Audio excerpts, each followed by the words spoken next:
Meu nome é Ivaldo Marciano de França Lima, eu sou o professor formador da disciplina Teoria da História 1.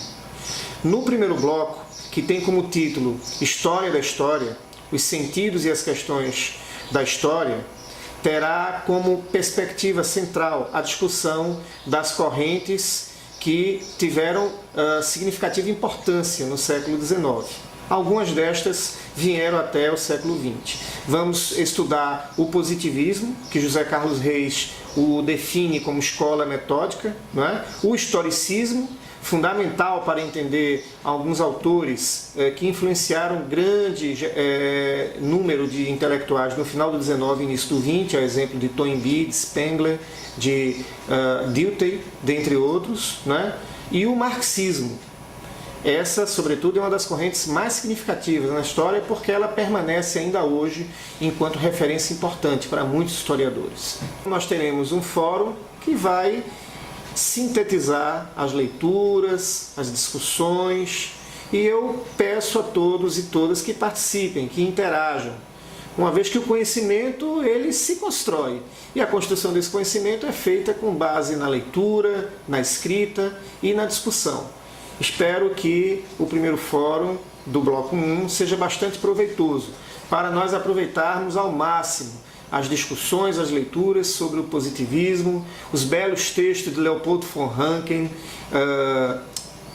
Xenobus, os historiadores do historicismo, do marxismo, as principais obras de Karl Marx e Friedrich Engels, para assim entendermos essas correntes da história que tiveram força significativa no século XIX.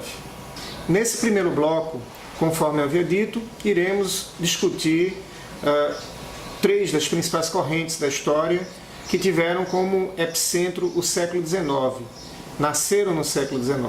O positivismo, que José Carlos Reis o define como a escola metódica, é fundamental, sobretudo por ter marcado uma geração de historiadores do século XIX. Nós temos Leopold von Ranke com sua famosa frase: a história tal qual ela foi, o passado tal qual ele foi.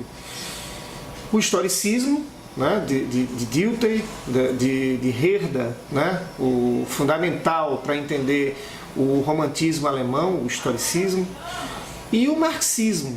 O marxismo que vai colocar como elemento importante e fundamental para entender a história o modo de produção, conforme está no prefácio da obra Contribuição à Crítica da Economia Política, em que Marx diz que o importante para entender uma sociedade de seu tempo é entender a forma como essa sociedade produz, e não as ideias. Se você quer entender uma sociedade, precisa entender a forma como essa sociedade produz. São essas três correntes historiográficas que nós iremos nos deter, sopesar, analisar, refletir no primeiro bloco dessa disciplina.